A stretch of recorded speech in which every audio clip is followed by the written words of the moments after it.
What are you doing now, leading up into your political involvement? I don't know why I wanted to whisper that, but Right. Political. Wait, it is no secret at this point.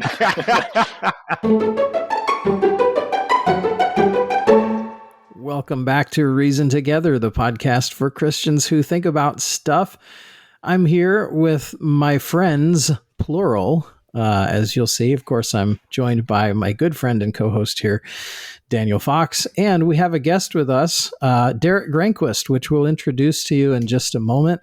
And he'll be telling you more about himself and his relationship to us as a podcast. And we'll be chewing the fat a little bit with Derek, and I hope it'll be a blessing to you. But before we get too much into anything else, we'd like to thank our patrons over at patreon.com/reasontogether. We were just musing here before the podcast about just the increased number of elite patrons that have jumped on board here in recent days to support the Reason Together podcast. We're just so grateful to all of you who do that, and just giving your hard-earned dollars to help support this so we can have editors and folks to kind of help keep things running here. Just so appreciative of that. Anyway, Daniel, how are you today? Doing well. Keeping really busy, but having a good time. Good. So, yeah. Well, I look forward to the conversation here. I'm going to go ahead and bring Derek in. Yeah. Derek Granquist, welcome to Reason Together. Thank you for having me. Good to be here. Glad to have you. This is you're no stranger to this podcast. No, he's not. A listener basically since the beginning, correct? Yes, just about. And Derek, I had to catch up on a few episodes by the time I became aware of what was going on. Yeah, but then from early on, I mean, for quite a while, Derek's had skin in the game, and he's really been a help behind the scenes for us as really kind of an editor superintendent. He first was the editor and then is sort of watching over as another person learned it, and he's kind of a help there and has really invested of himself to help us. Yes, Derek is now our quality control guy. There you go. That's what I call him. So before any of these episodes go out to the public, it is Derek's ears that preview this first. He's the first guy that gets the cold run of this podcast. And if there's any changes that need to be made, as far as just the audio quality or technique that was used, he gets in touch with our editor and they tweak things together, and that's when it gets approved to go out. He gives the final thumbs up. So it's good to finally have Derek. The official nitpicker, yeah. you may not have quality control over the substance, if we're just getting into some goofy conversation. Unless you can edit out, hack out big parts of the episode. But well, there is a reason that this relationship came together, and that's because I'm aware that Derek is a gifted nitpicker in a good way. I'm aware of this because Derek and I go back some ways, and he and I became friends. This would have been in the early 2000s, probably 2001, 2002. Yeah. And we kind of realized, I think in many ways we're cut from the same cloth. They met at the national nitpicking competition, and they were both ranking high. No, I'm just kidding.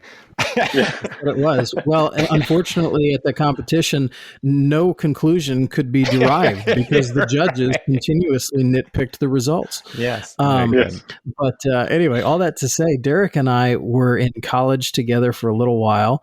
And we worked on his dad's church bus together, and that's when we became friends. And we've kept in touch over the years. Speaking of a church bus, do you at all remember the sermon in a lunchbox? Oh, yes. Is this bringing back a memory? It's oh wow, that just sermon in a lunchbox. Last episode, you guys were talking about Bible reading and how much or little and all that. Yes. And this was the first thing, one of the things that popped in my mind was the saying that we would do on the bus with our sermon in a lunchbox. And so with the kids, we would say, what time is it? Time for sermon in a lunchbox. Do you remember this? What comes in a lunchbox? Food. What comes in our lunchbox? spiritual food. What is spiritual food? The Bible. What does the Bible tell us? How to live. And then we would go into the lesson. Wow. And the point of all that was to equate reading the Bible with eating. Sometimes you take a snack. Wow. Sometimes you eat a 7-course meal. You might go out to eat. You might wolf something down real quick because you got to get a job done. It was kind of that relationship of the Bible is our spiritual food. Wow. And we need to kind of treat it that way. Yeah. Wow. That just flooded back so many memories into my mind hearing you say that. Those were some of the best memories I have back then, because being with Derek and his brothers and his dad on that bus, it was like I don't want to oversell it, but it was almost like being with family, because there was a kindred way of thinking. And we were reasoning together before it was cool. Mm-hmm. Before there was a T-shirt for it. Yes, that's it.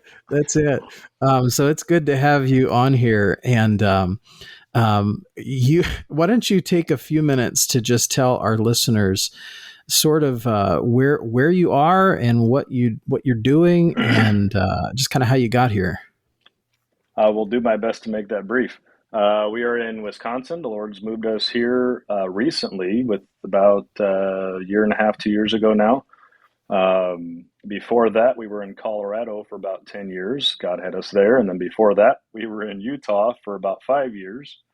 And then before that, I grew up in Indiana. Wow. And so we got married in 2004, my wife and I. And then about 3 years later, in 2007, God directed us to move out to Salt Lake City, Utah, to Anchor Baptist Church out there. And not as full-time, but just as members to work and do what God would have us to do. And so we were there for about 5 years, and then God again began to move some things and moved us to Colorado. And it was kind of one of those sad things to leave friends and family and people there in Utah, but this is where God wanted us to move. And we moved to Colorado and began to build our life there, and started a business, multiple businesses, and got involved in different things, and very, very involved in our church at the end there towards the latter years. I was the music director. My wife played the piano. We helped our pastor a lot in various avenues. I was on the town board of our township there. Go ahead. So when you were in Utah, you were assisting a church there, but you said you were not vocationally in ministry. Is that right? Up to this day, I've never been vocationally, full time. And I always put that word in quotes because I think you've talked about that already, but right. God has used us in each of these churches in different instrumental ways. At Anchor, it was in a technical way. And then also I had a construction business. And so I remodeled bathrooms and did a bunch of stuff that was needed to be done there. And then God used us in a different way, similar ways, but different ways in the church in Colorado. And it was very hard leaving there as well to move here. And there was often, a couple times of questioning, is this right, Lord? Because it just seemed like we were going full steam there and had so many things that were strong. And then now, as we've been here for almost 2 years now, I could just start to look back and see how God has, used us being here specifically and why he brought us here. Yeah. So now you say, at least while you were in Colorado, you supported yourself with multiple businesses. And then in Utah, you said you did construction as well. Now you went to school for engineering, right? Electrical engineering. Yes. Electrical engineering. So you've been able to employ that to support yourself as well. Yes. Yep. And so I don't have a school issued degree. What I have is what they call a practical degree. So I went to school for about 3.5 years, and then there's an elongated story there, but basically between having my own business and the occupations, the things that I've done along the way, actually at one of my employers there at Leprino, I earned more than the guy that had the college degree and all that, because I had actually done work. I had done things that I could say, here's my body of work and the things that I can do. And that was more valuable to them than a piece of paper on a wall. And that's interesting you say that. I've known multiple people who have either been in engineers or engineering adjacent, and or worked in the building trades, sort of surrounding that field. And it's one of the few remaining vocations in America, it seems, where really your skill level still matters, rather than a piece of paper that you can hang on the wall. A lot of fields still just require the piece of paper, no matter what your skill level is. And I've seen it very merit based with a lot of the friends that I know who do similar things to what you do. So you've been able to support yourself with a variety of means, industry, we might say, while you've been serving at the various churches that you've been in, wherever you've lived.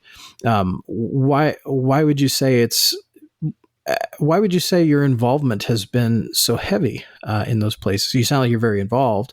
Can you explain your reasoning for that? Yeah, and I think some of it has developed over time of being there.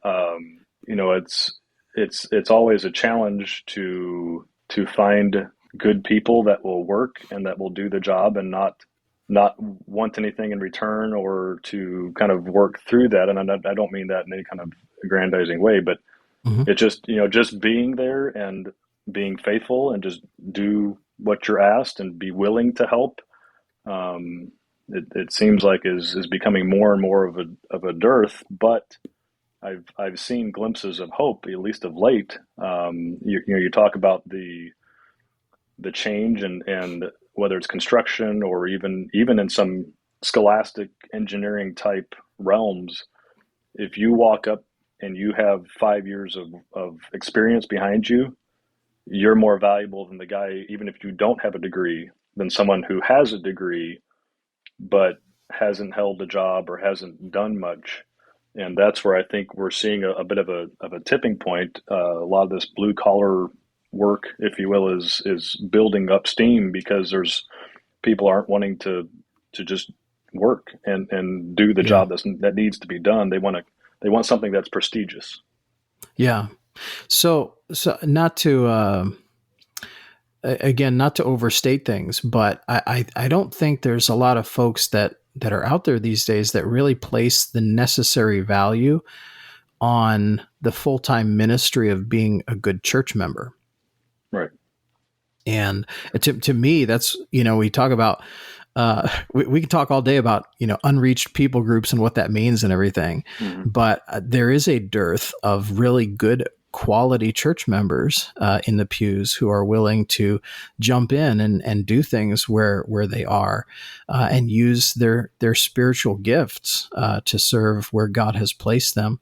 And I've appreciated that about you, that where you are, you get involved. I think that's a blessing. And I know that pastors certainly appreciate that.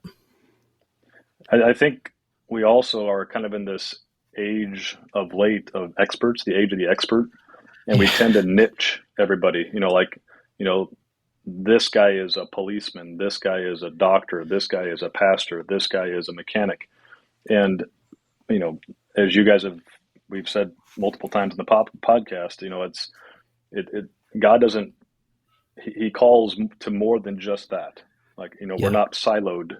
I'm to be a good testimony as an engineer. I'm to be a good testimony at my church. I'm going to be involved there. I shouldn't know less than the pastor because I'm a layman. I should be just as studied. And I think every layman should be just as studied, or attempt to be. Yes, the pastor has more time, privileged, potentially. Some pastors like yourself, work. Maybe some are fully employed there at the church. But either way, my responsibility is no less than that. Yeah, that I couldn't agree more. So there was a thought on my mind as you were talking, and now it's eluded me. As much as I'd want to agree, I've thought about that balance there on being as studied as the pastor. I would, in some ways, I would want to drive for that, and yet I guess, like you said, you did throw in the balance of saying he has more time and resources to some degree because of people like you who support him, and enable him to spend hours a week to do that. I guess a preacher has to keep in mind that, at least to understand and have a reasonable expectation of his people, that while he wants them diving in more than they are and really digging and demonstrating an intensity, yet they're not necessarily going to have the time he will. Yeah. To do that. Well, and and the problem is so many start feeding the activities monster, and pastors end up being more activities directors than they are actually pastors. And it's unbelievable how much time that eats into a pastor's work week, when I would rather the guy just be able to really devote himself to the ministry of the word and prayer. And, a lot of folks may not be able to sit in the pew and really tell whether he's really studied that hard all week. But there are some folks that sit in the pew and they can tell something has occupied his time this week, because there's some things that he's saying that maybe they're not, heretical or theologically incorrect. It's like, you can tell, boy, if he would have just had another hour to look that over, it would have gone different. That'd be one of my fears or concerns in ministry, is recognizing that there's that constant deadline, multiple times a week, to stand in front of people and give them something that means something, that demonstrates that I've studied this and I'm not just shooting from the hip. That I'm giving you something that's well reasoned. It's an accurate representation. Yeah. Well, just a thought before we move on is that, you playing on that. If people in the pew were students, though, we're saying, I want to know the scripture, wouldn't our quote unquote programs take a different spin? We could take a different angle on the philosophy of ministry. Instead of just I be an activities director and you be involved in all the activities, so that as a small church, we've got things going 4 nights a week or whatever. Instead, we all just know the Lord better and then emanate that in our spheres of influence, to where we're just productive people spiritually in our lives, not through a program or through an activity, but just because of our interaction. That sounds really interesting, kind of foreign to what we know, but more biblically ideal for sure. Yeah, good. So coming back to Colorado, when you were involved in the church there, you were working there, a variety of different things you were doing. You just real quick, tell the listeners what businesses you started there.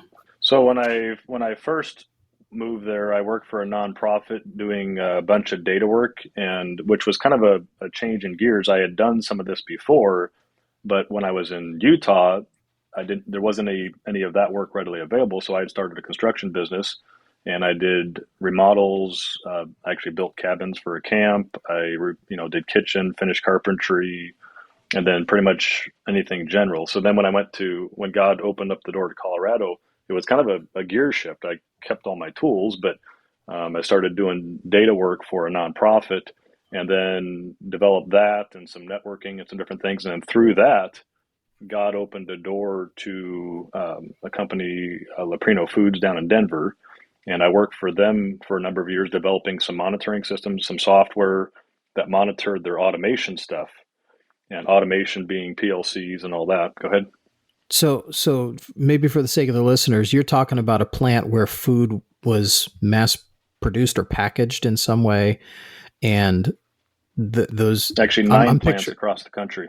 9 plants. Okay. So I'm picturing things moving by on conveyors, on rollers, down chutes that are made of stainless steel, all sorts of things.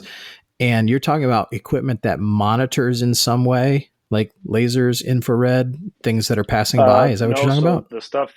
The stuff that I developed I was on a development team, and we monitored what they call the control systems, the PLCs, and I'm going to try not to get too deep on here, but no, go ahead. The controls and the SCADA systems that would control those systems, those would have fail points. Let's say you've got a VFD, which is a variable frequency drive, and that begins to pull more amps. Well, if it starts to pull more amps, that's a sign of fatigue, or things like that. Or if you've got we have engines in what a thing called Wonderware, which is a SCADA system, and these engines would fail over to the redundant server. Well, when it fails over, that's a sign that something went wrong. And so then we would dig into what went wrong, do what's called a root cause analysis, and then developed monitoring systems where we took information, dumped it into a database, and then analyzed that information to find out, what was happening. Was there a trend of some? It's very similar in the medical world to monitoring a patient, right? Right. And finding out what is causing this illness. Well, it's the same kind of thing, only in the electrons and neutrons. So you were essentially a diagnostician evaluating for where the wear and tear was happening on the equipment. Right.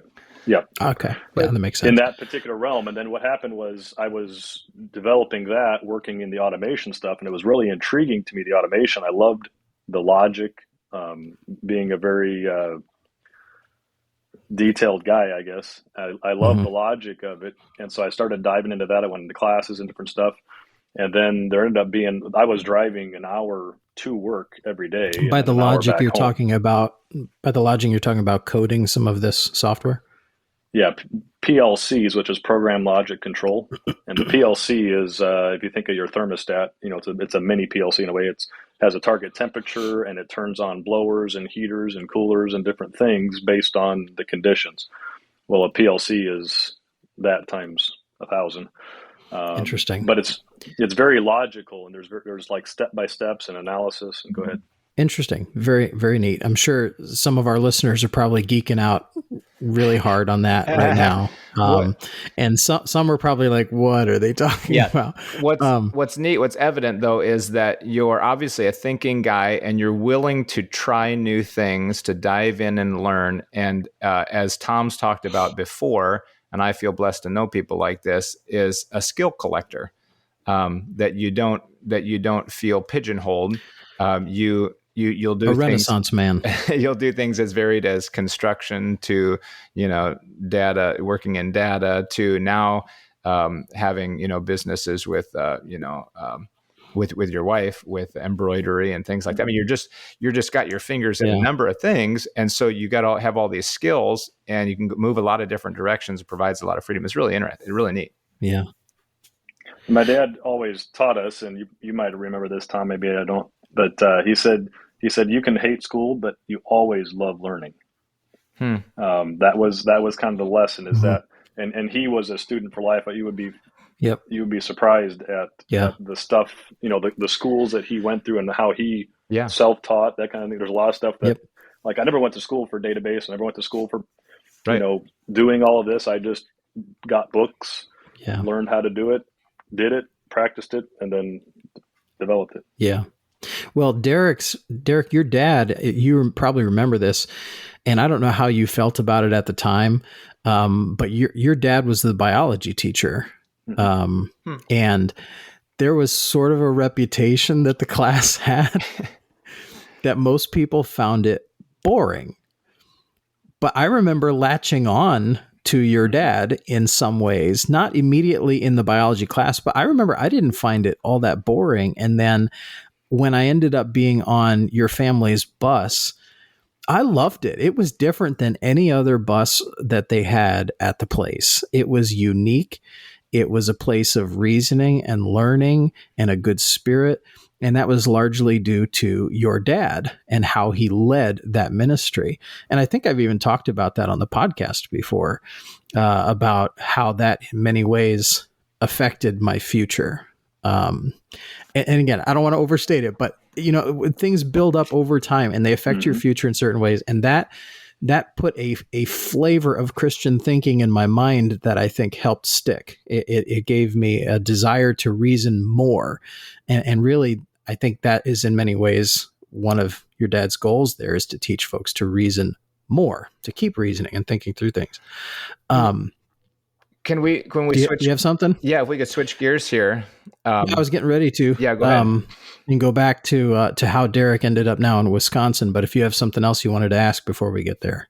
No, I just wanted to kind of say that the reason we're having Derek on, I feel like, is linked to really just almost a side conversation that we had, a spontaneous conversation we had on one of our last couple podcasts.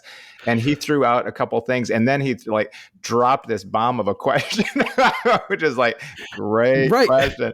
And that's why there's a method to the madness. Okay, I'm asking questions about Derek's background because I think it plays in to how he has formatted his question, because he left feedback on the last episode, and I was like, okay, we could either cover this on the episode or I can just have the man on. So right, yep. I think it was a good choice. So you ended up now in Wisconsin. The Lord has led you there. What are you doing now, leading up into your political involvement? I don't know why I wanted to whisper that, but you know. Right. Political. Like, wait, it is no secret at this point. So I would have to take a quick step back in that my political involvement began in a formal sense back in Colorado. I was on the Planning Commission. And I think maybe if I back up just a little bit before that, it's all through my life. My father has encouraged us to be involved. He was involved, and we were involved with him, which I think is an important lesson that, you know, sons tend to learn a lot from that. But we went through that, and then knowing that Christians need to be in these realms, and there's, you know, it's hard to find some that will get involved.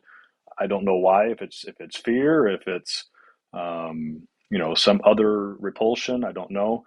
But I got on the Planning Commission there in my town, and then after about a year and a half or so, there was an opening on the town board, and I ran for office there and won that election. And then I was on the town board there until we moved here.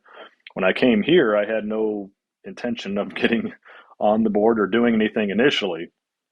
But then when we got here, there was a large issue, and I'll not go into that right now, but there's a large issue going on locally, political issue. And I got involved in getting signatures and doing things, and the doing turned into, hey, would you, and this is, you know, people in my community said, well, you know, you seem to have a lot of knowledge in this. Would you help us do this or do that? And it kind of, God worked those things out where we've learned our community in 6 months. We've learned so many people. And then, to make a long story short, in that time, I was appointed to the board of our town.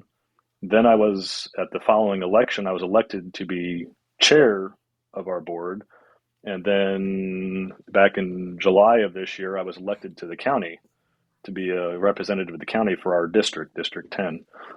So I'm now a representative to the county representing our people. So it kind of went very quickly, but again, I think if you get involved, and, you know, that's where kind of the question comes in now that we talked about before, is this, as a Christian, the desire is to be very right and to be firm on things. But when you get into some of these realms, you find that you have, I think, for lack of a better word, allies, people who are on your side in general. Maybe they aren't on your side specifically.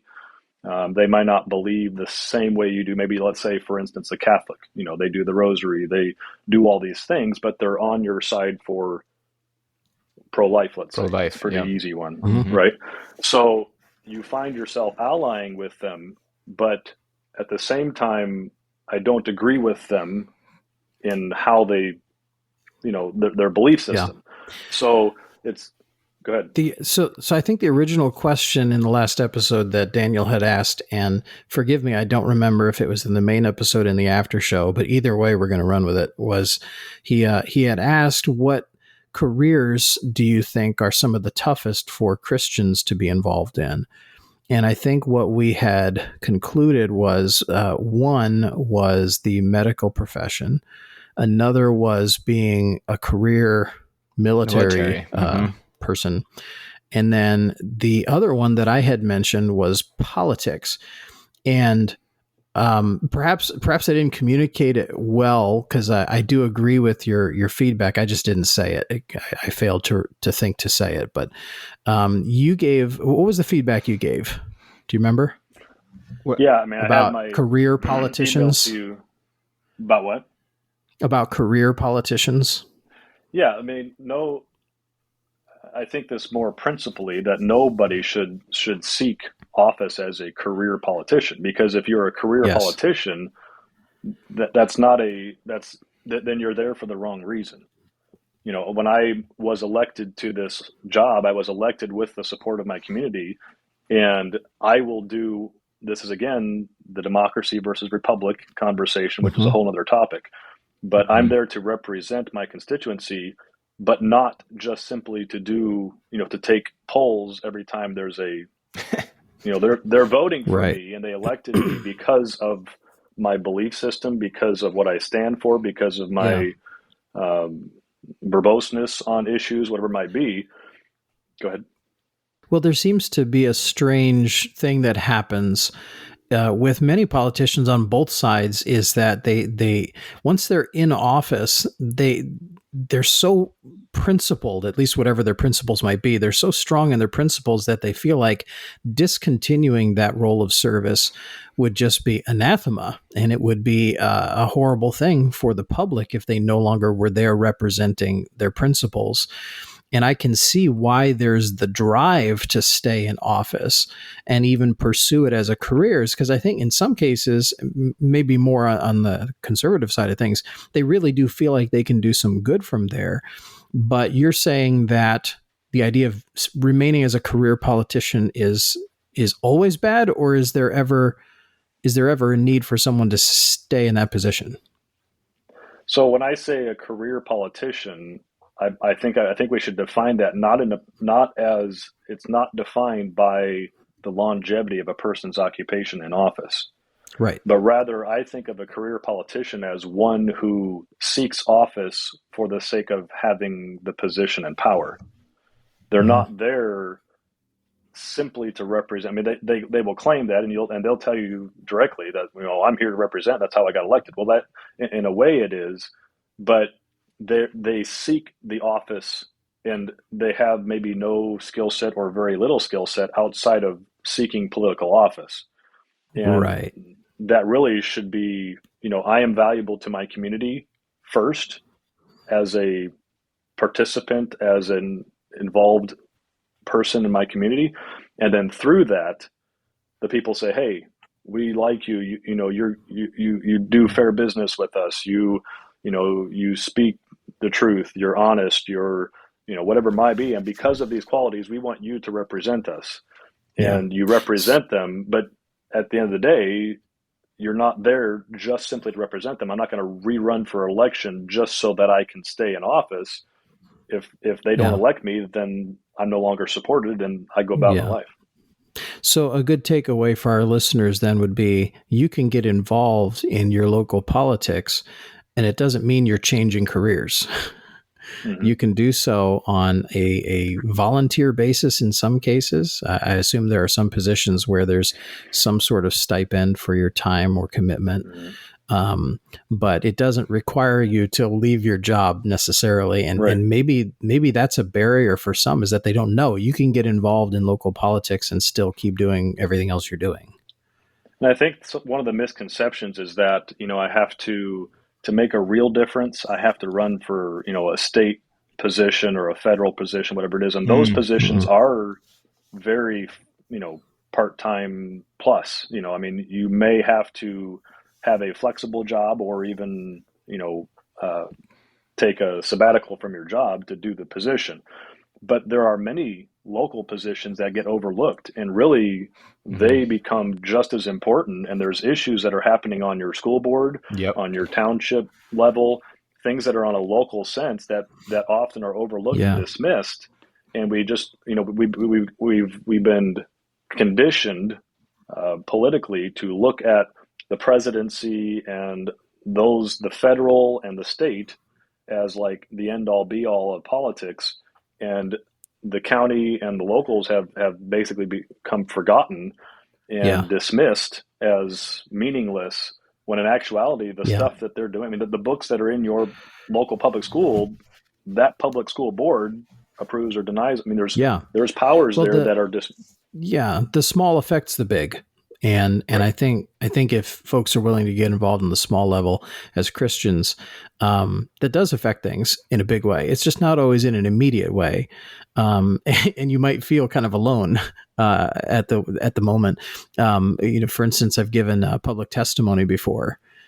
And that's, terrifying in its own way, because you don't know who in the crowd sort of agrees with the proposition you're supporting and who doesn't. And you don't know what kind of responses there will be. Nowadays your mic could get shut off and so on, depending on what you're speaking on. But you could submit written testimony as well. And it's not like a sermon where you're supposed to get up and speak extemporaneously. I mean, you could if you're comfortable with that. But depending on the time limit they give you, you can write out something to say. You can time it in practice and see how long it takes you to read it, and just get up and read it. It's a lot less nerve-wracking that way, but you can do it, and don't be afraid to do it. And that goes a long way, especially when many Christians take that on themselves to do. Let me ask, what's the value of a political science degree? Because honestly, I don't know what classes they cover, but I just do know by watching politics, say the workings of the House or the Senate, there's obviously a book of rules, how they talk to one another, the time that they're allotted, the way that a bill is submitted, and then this, and then it's passed here, and just the whole order of things. It's like, whoa, you've got to know a whole new world in order to a new world, new language in order to communicate and navigate this place. So is that what a political science degree covers, or is that just, again, a degree that's kind of a little bit out there? Well, I guess I would first say that I've not gone to a political science course or taken any political science degree. Mm-hmm. I guess I've done it the way I've done many other things, is you start small. If I want to learn how to work on engines, I don't tear apart my car.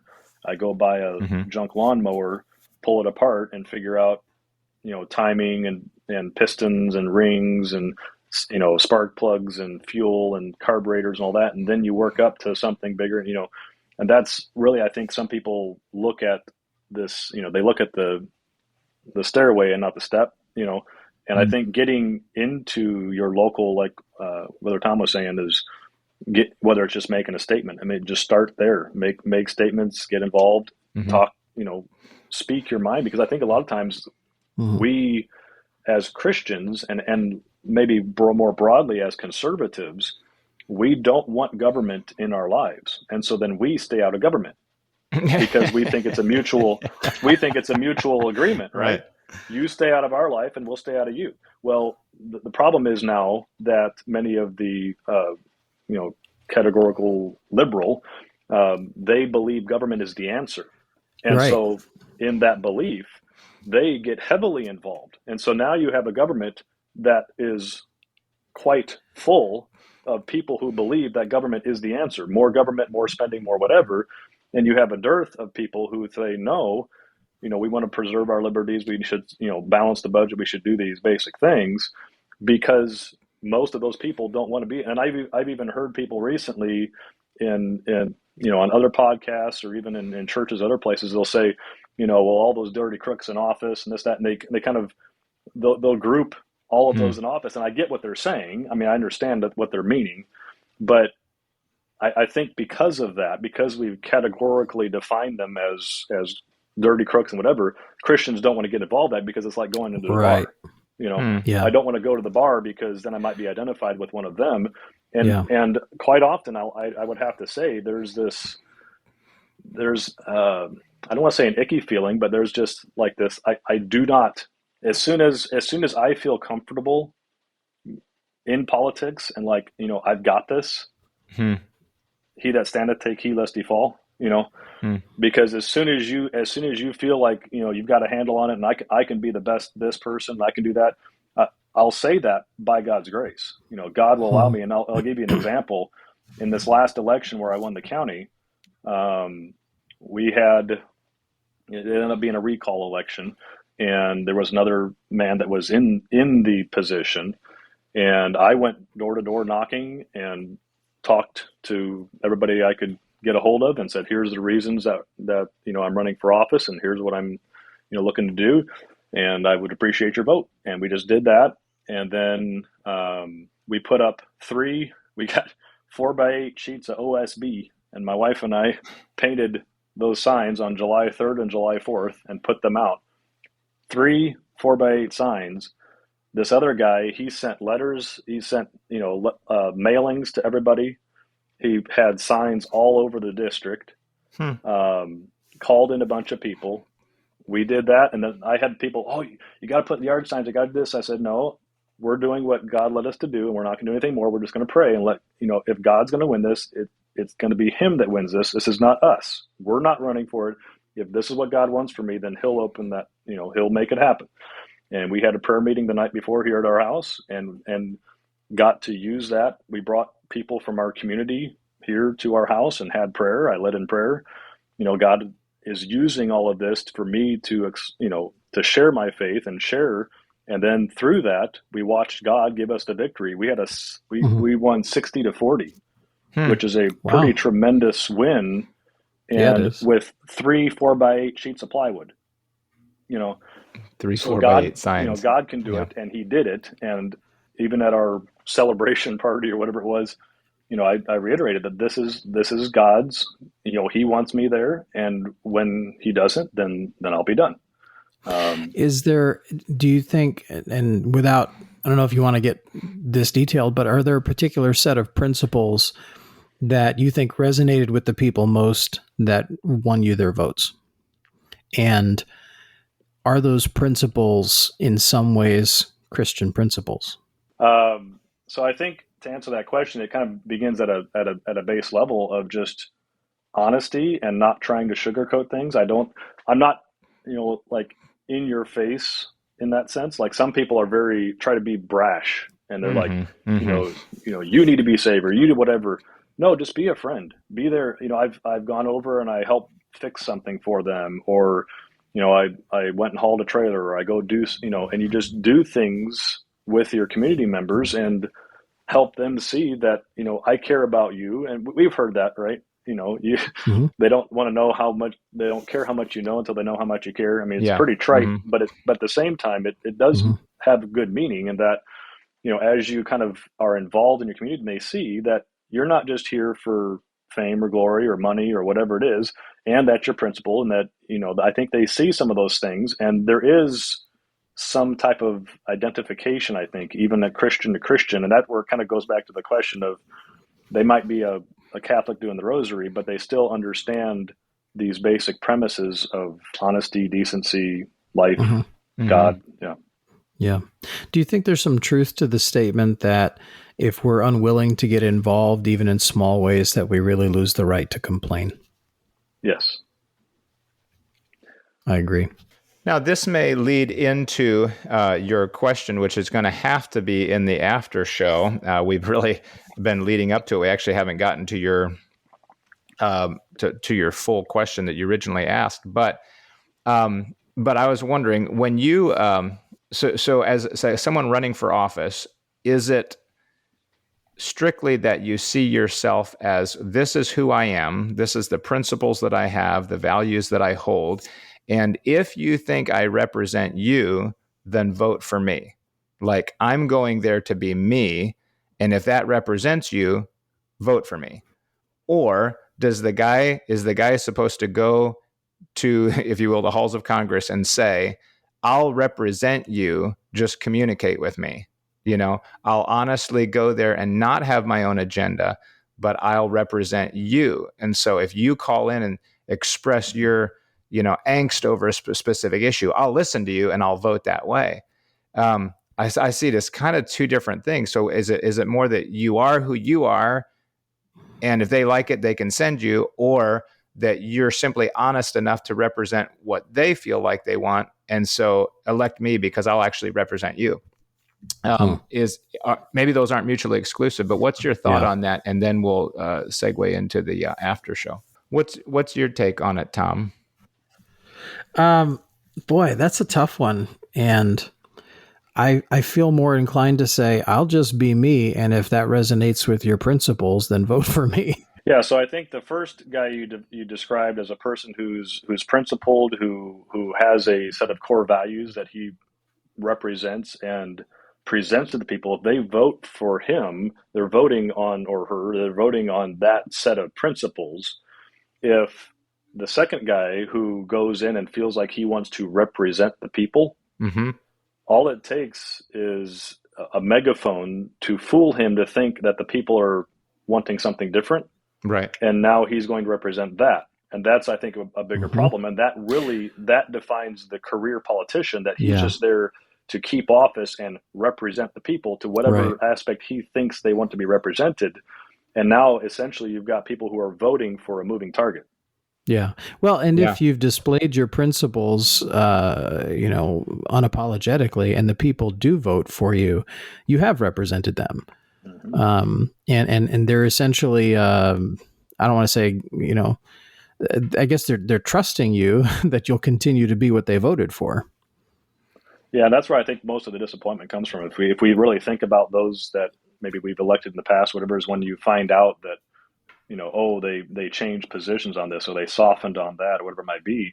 And that's really the hardest struggle as a Christian, is to hold that line, but understanding that we live in the world. We cannot convert, or the world will never fully convert. So we have to live among them. So that's where the saying of choosing your battles, or those kinds of things, to what extent do we choose those battles, and is that compromise? Is there a place and a time to compromise? I've been very firm and in no compromise, 0%, so to speak. But as I pray and think and I look in the Bible, then I try to wonder, is there a time when we're not compromising on pro-life, for instance, but let's say the budget, or let's say something else. Can I be principled, but still, okay, we'll negotiate this? Is there a negotiation, so to speak, or is there room for that? Yeah. And how does a Christian handle that? That's not an easy, there's no forward answer that there's no solid answer. And we will have to take it into the after show to kind of bat it around a little bit. Along with the other part of your question, which was about getting involved in the education system, like a school board or something like that. The question is basically, does a person who doesn't have children, do they have the impetus or the right to be on the school board in their community? Maybe you're talking about a retired person who doesn't have kids in the school system, or someone who doesn't have kids yet. Either way. Or who homeschools. Yep. Should they or could they be on a town school board? I'm going to give you my short answer, and then we'll actually have the reasons why in the after show. I think the answer is 100% yes, they can. And maybe even should be, but you'll have to hear the after show for the reasons why. Yeah. Now, dear listener, if you have a thought about this or a question regarding this topic of the Christian in politics, please give us your feedback. reasontogetherpodcast@gmail.com. And let me know, send me a quick note if you are involved in local politics at all, wherever you're at. I'd like to know that. And that would be neat to know. But again, any question, even outside of this discussion, something's been rattling around in there and you'd like to hear us banter it back and forth, please send it our way, reasontogetherpodcast@gmail.com. We're encouraging balance, developing perspective, and connecting faith to practice. This is Reason Together.